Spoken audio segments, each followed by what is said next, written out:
What's going on, guys? It's your boy, the Friendly Paisan, and I am back with another video. Today, we're going to be doing something a little bit different. Every Monday, I'm going to be giving you guys some sports content, basically a weekend roundup from all of the fights and big sporting events that have happened. We had a ton over this past weekend, so we have a lot of stuff to dive into. So without further ado, let's get right into it, guys. But also make sure you are liking, subscribing, sharing, commenting. But like I said, guys, this is my Reacts channel. I also have another channel just called Friendly Paisan where I post Web3 and gaming videos. If you guys are interested in any of that stuff, make sure to head on over there. Hit the old subscribe button, and I also stream live on Twitch every Monday, Wednesday, Friday, and Sunday. So if you want to debate sports, gaming, or anything, hop on in there while I'm live. All right, guys, so the first thing on the agenda today is the Misfits boxing card. Now, if you don't know what Misfits boxing is, it's a promotion run by Lord KSI himself, and they run influencer boxing fights almost every other weekend. And last weekend was Jay Swingler versus Chad Lebaron.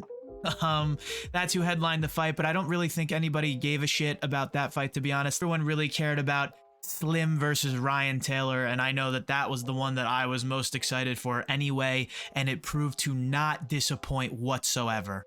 So yes, guys, Slim, after his last performance in knocking out FaZe Temper in brutal fashion. Big shot! Temper in trouble! He was very looked forward to for this next fight, especially against Ryan Taylor. There was a lot of talking, a lot of back and forth. You could see in this clip here. Slim, Ryan. Slimmy boy! I'm down a lot of weight to fight this little skinny fucking snitch rat fucking ugly bastard. No, my parents tell me, why you fighting this guy? And that's what I told them. I told you saw what he did to me, so on Saturday night, you're gonna kick back, relax, and you're gonna watch me beat the fuck out of him. And you're gonna enjoy it. They had a ton of shit to say before the fight, and they finally duked it out, and they left it all out on the table. Slim taking this one by unanimous decision. The fight was an absolute bloodbath. Was it the most technical fight in the world? No, but was it super entertaining and fight of the night? Absolutely. Shout out to both guys, Slim and Ryan Taylor, putting on a great fight, and shout out to KSI for putting out a decent card. I mean, the only headline news besides this card was Astrid Wet. Yeah, she tried to kiss KSI like twice, once during the weigh-ins and then once after the fight, and you could see KSI kind of like at his security kind of like dubbed her a little bit. But other than that, I mean, she won the fight, so fair play to her as well.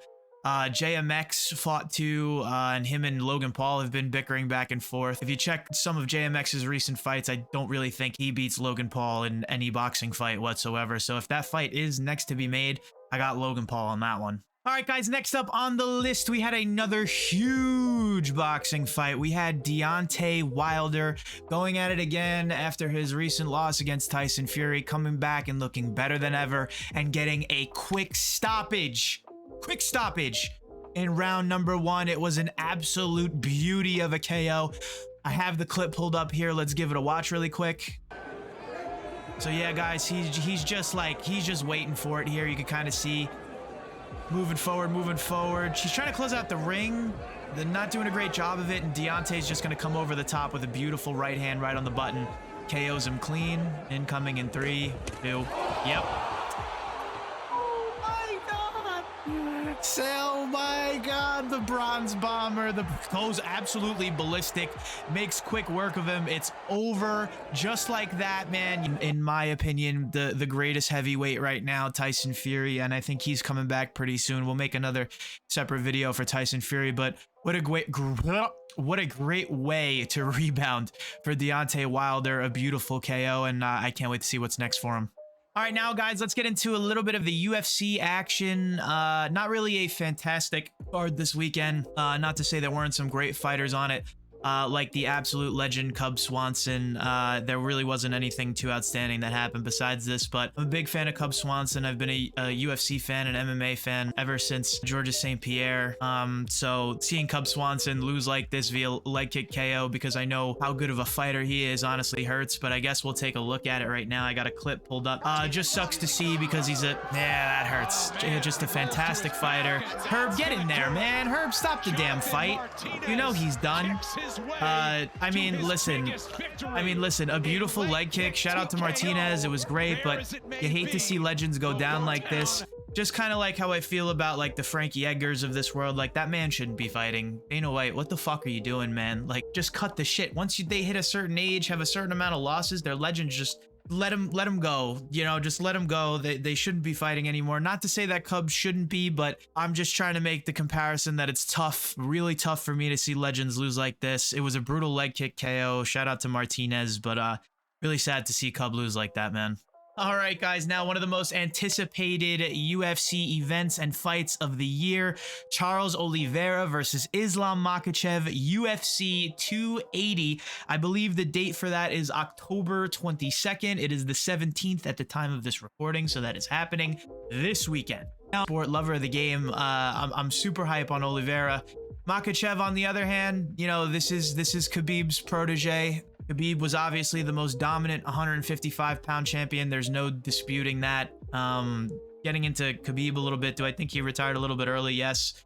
Do I agree with, you know, why he retired? Yes, too. I understand why.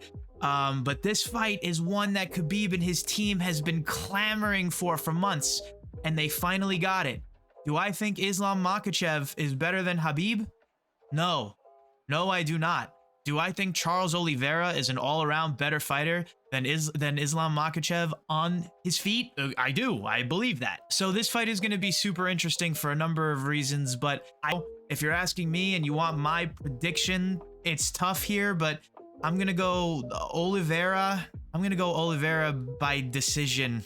I know, oh, if he's going to win, oh, it's going to be by KO or this or that. No, he's not.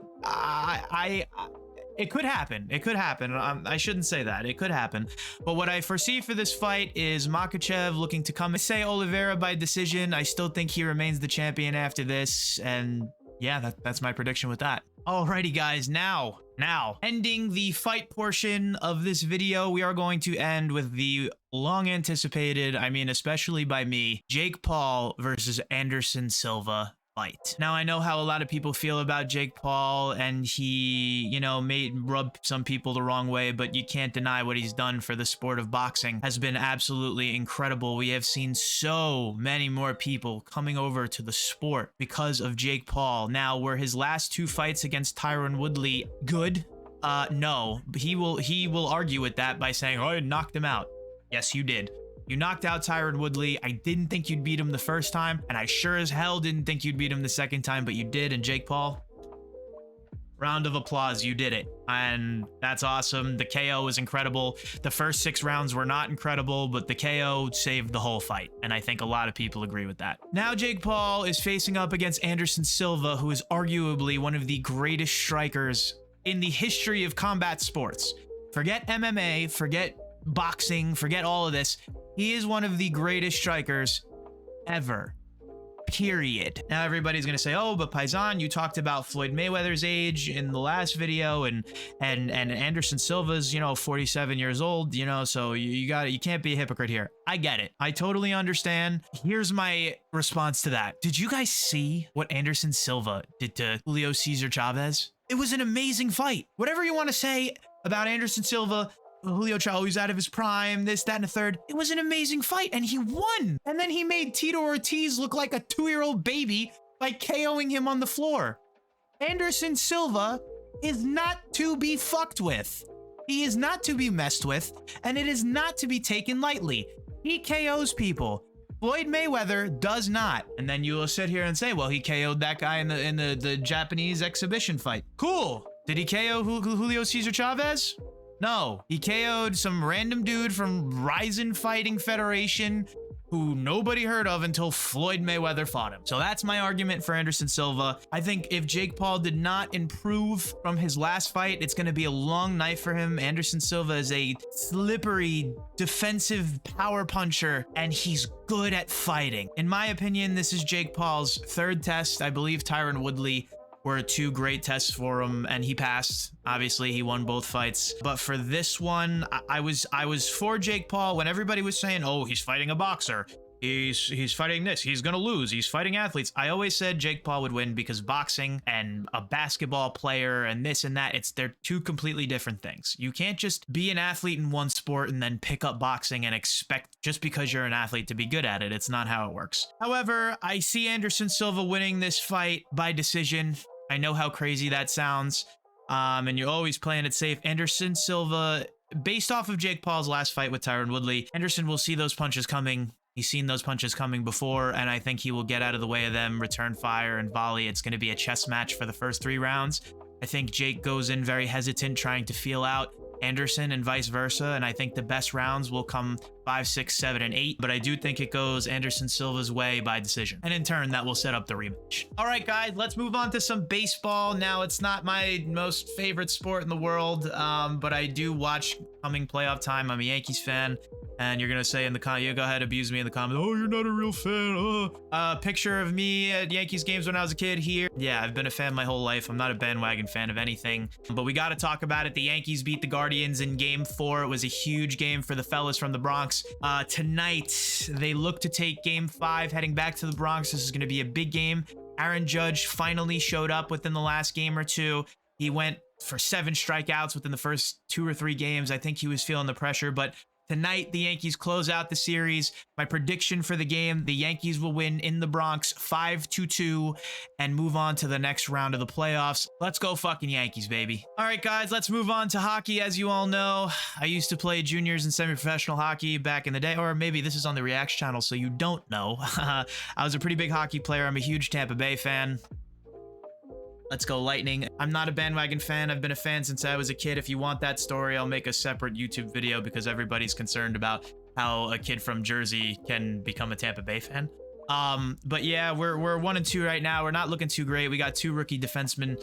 Well, Nolan Foote's not really a rookie defenseman. He's been in the league for a couple of years, but we put him with Fleury on the defensive end, especially. I was at that first game, the opener, against the Rangers, where we got mollywopped, and that was not fun. We took too many penalties. Just a brutal game to watch for the fellas, especially after experiencing so much excellence these past 5 to 7 years. I posted a tweet about it, linked to my Twitter below, where I was just saying, you know, as Tampa Bay fans, as Lightning fans, we really have to come together and realize that these boys have not had a break in the past 10 years. We've always been in some type of playoff, Eastern Conference final, Stanley Cup final. The fellas need a break. This season, you know, we still have players that are injured from last year.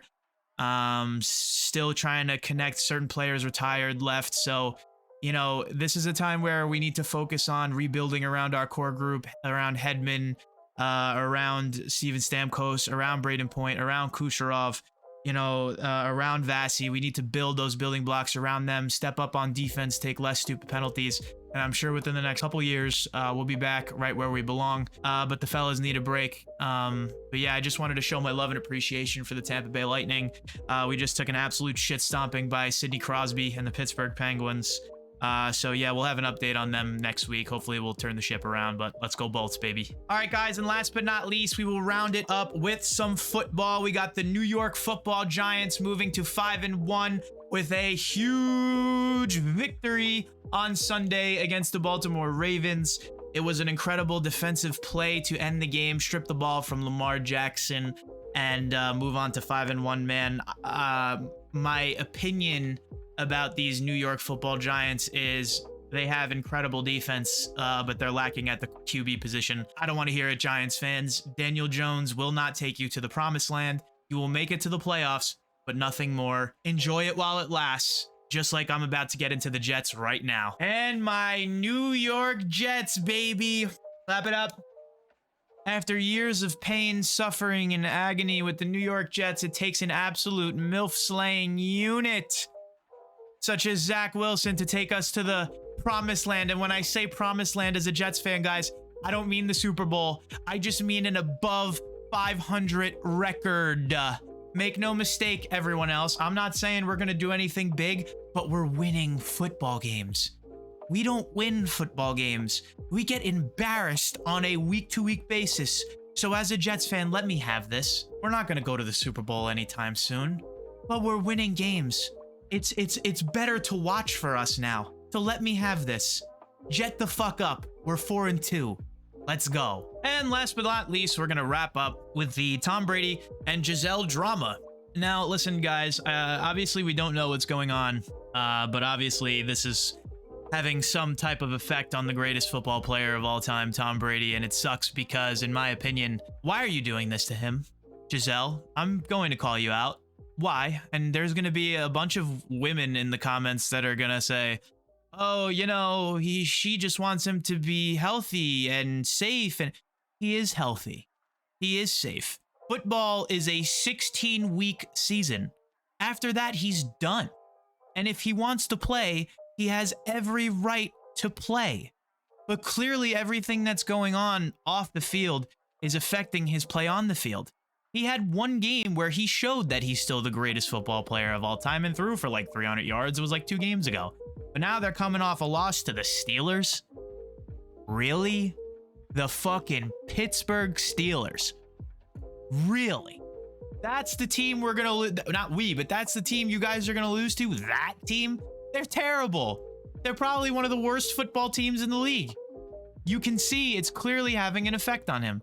Now, what I'm gonna say is this. He claims that when he puts on the helmet, he doesn't think about anything else, and he leaves it all out on the football field, but clearly that's not what's going on. The Bucs fall to 3-3, and it's a shame because a lot of people had them in the playoffs, and when Tom Brady comes back, you know, you're immediately up for Super Bowl contention. Clearly, as of right now, this team is not in the shape for that. So, listen, all my best to touchdown Tom Brady, man, and the Bucs.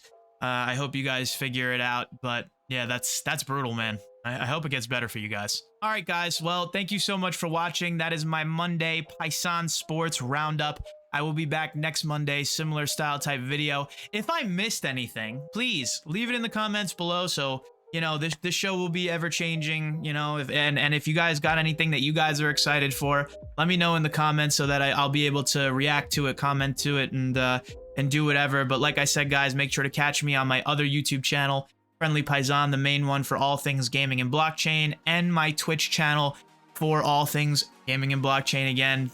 I appreciate all of you. Thank you so much for all the support. Like and subscribe, and I will see you in the next one. Peace out, homies.